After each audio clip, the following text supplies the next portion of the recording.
Alors dans cette vidéo, nous allons paramétrer donc notre boîte mail sur notre iPhone. Donc ici, on revient dans ces panels et on va récupérer donc toutes ces informations-là dont on va avoir besoin juste après.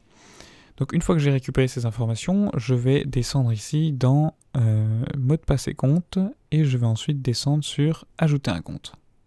Je vais faire autre et je vais faire ajouter un compte mail. Je vais ajouter mon compte.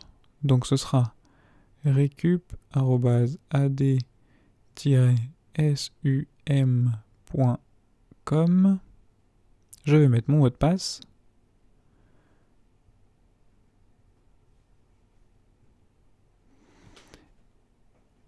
Et une fois que j'ai mis mon mot de passe, je vais faire suivant. Donc là, il va vérifier, il va me dire il manque quelques éléments. Donc c'est tout à fait normal.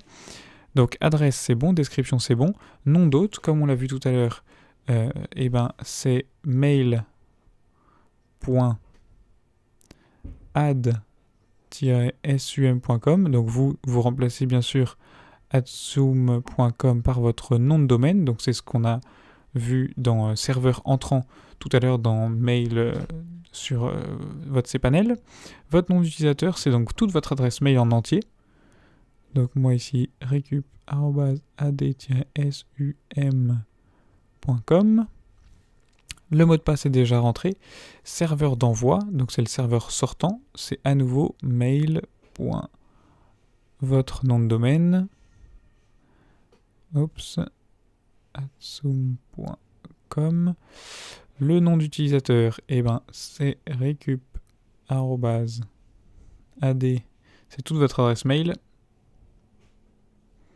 Et enfin, le mot de passe, à nouveau. Ok, une fois que tout ça s'est tapé, on fait suivant, et il va essayer de chercher la configuration. Ok, on dit que nous, on veut que ça synchronise juste les mails, pas dans les notes, et on fait enregistrer, et le compte est ajouté. Et désormais, je peux aller dans l'application mail pour récupérer tous mes messages. Donc si je vais dans boîte, on voit qu'ici, j'ai ma boîte mail qui est apparue, et donc j'ai tous mes mails. Et donc si je veux en écrire un nouveau, je peux tout à fait en écrire un nouveau. Et ici, on voit bien que ça partira bien de recup@adsum.com.